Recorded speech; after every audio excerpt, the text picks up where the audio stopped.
Welcome to Richplanet TV.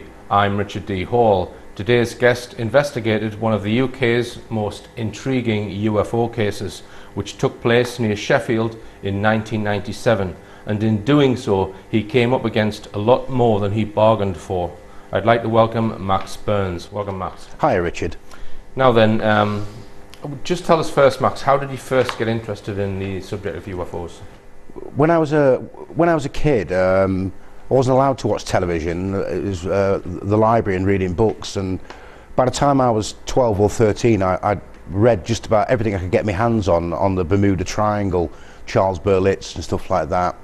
And I was always interested in space and stuff like that. And for me, as a child, the question for me was really not, you know, when I used to look out the stars out the bedroom window, not is there life in the universe apart from us. My question, even as a child, was always, I wonder where the life is in the universe, because it would be an awful waste of space if we're the only intelligent life in this universe. Sure.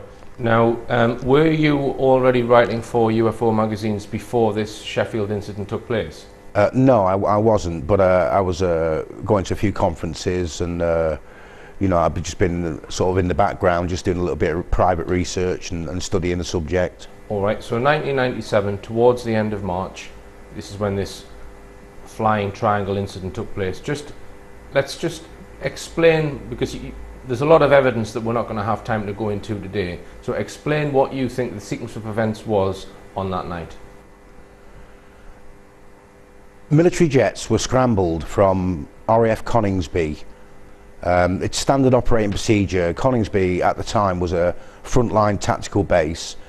When something is picked up on radar and they haven't got any, I think it's called a transponder code for the aircraft, a bogey as you'd call it, the standard British military response is to launch and investigate what it is they've picked up on radar. So the jets were scrambled to an object over the Peak District.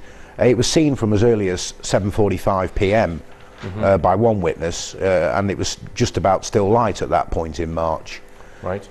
And then I later found out the following day that it had been tracked on radar from RAF Linton on Ouse, because at the club I was working at, one of the bar staff, his best friend since they were 4, was a radar operator at RAF Linton on Ouse, and in fact this lad's parents were still both in the RAF serving at the time.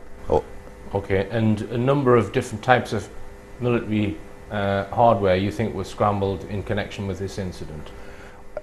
Well, on further investigation, there was Tornadoes, GR1s, which apparently were launched from Norfolk, RAF Marnham.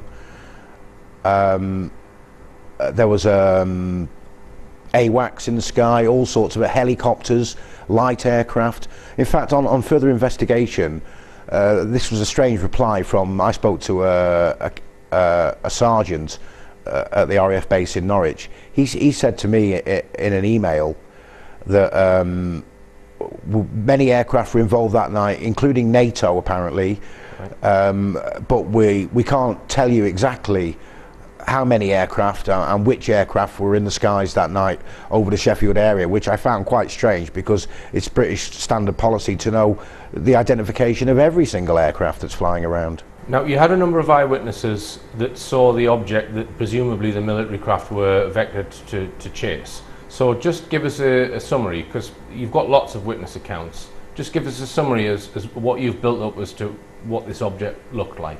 Well, I was at home on the night in question. It was a Monday night.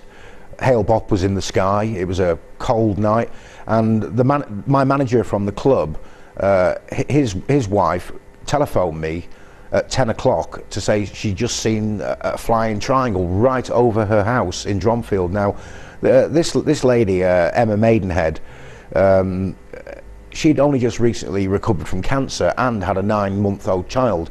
So I don't think she was in any mood for making stories up. So she came and picked me up, and we went driving around the Peak District that night while it was going on. Right, and a number of other witnesses have corroborated this similar sighting? Many witnesses all reported seeing the same thing. In fact, on a number of forums on the internet now, there's other people now coming forward saying they saw the object that night. And it was described categorically as not being some kind of military type aircraft because it was, well, it had a low humming sound, not in line with sort of a jet, and it was extremely large and was going far too slow. Just tell me about the speed. Oh, Emma said to me that she lives in Dromfield, quite high up. You can see the Peak District from her house. Emma said that she was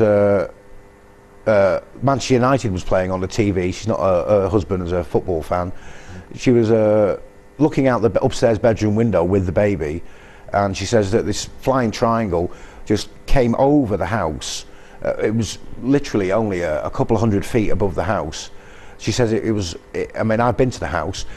She says it was like 300 feet across, completely blocked out the sky, and it lit up all the houses and the street in like a cerise orange glow. She said it was humming like an electrical substation and travelling at about 30 miles an hour. All right, so we've got a triangular craft which seems to be different from standard military hardware. We've got a whole load of military hardware being scrambled, presumably to try and intercept it. Now we come on to probably the most controversial aspect of this case, which is the fact that you believe a military jet crashed on that evening. So just tell us what evidence points to that, Max. Sure. I got a copy of the police incident log, which was quite extensive. Many reports from the public in there. One report in particular was a man called Jonathan Dagenhart, who at the time had been walking in the Welsh mountains with a minibus full of people, and they were travelling back. It was approximately 11 o'clock at night, and they were just crossing the small viaduct at Lady Bar Reservoir in the Peak District, and they were flagged down by a man who said, I need to get to Sheffield. Jonathan Dagenhart, at the time in the police log, said that the man was smelling of diesel. So a year went by, and then I wrote to Jonathan Dagenhart, and he telephoned me, and he said on audio, and I have the audio of that interview, he said that that since then he joined the Royal Air Force as a jet engine specialist working on jet engines, and he now knows that the man that night was not stinking of diesel, and in fact the man was smelling of aviation fuel that night, and he categorically restated that 6 times during the audio interview. And then a few days later, after Dr. David Clark apparently spoke to him, he was forced to retract that statement, and then made a statement saying that I'd made up what he'd said, but the audio clearly shows that I had not. I was actually told by an ambulance driver from Boston in Lincolnshire, who's head of the Horticultural Society, and has been an ambulance driver for 21 years, married with 3 children, an upstanding citizen. And you've got this recorded on audio as well? I have, yeah. He told me that a friend of his, who used to be a former police officer at that time, is now an ambulance driver, and they were talking about various things, and he said that he was in the police control room at Netland. This is the police officer.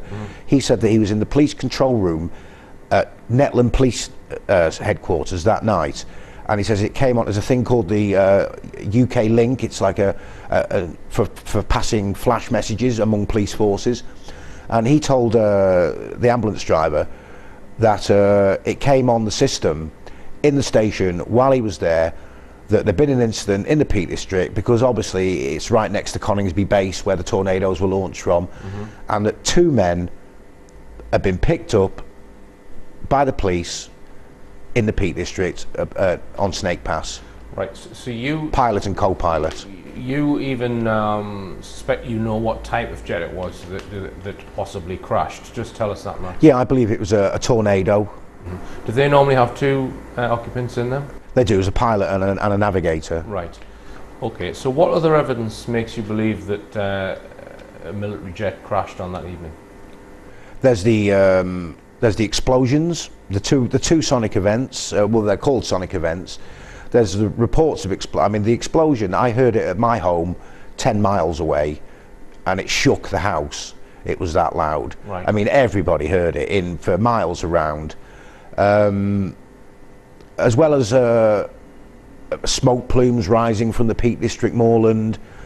Many witnesses intimated that And then recently, about 2 years ago, a couple of metal detectorists have discovered jet engine parts in a wood in the area where the incident happened. And I've checked with all the archaeological aviation websites, and there's only 2 jets ever crashed in the Peak District, and there's maybe 150 planes crashed there since 1913.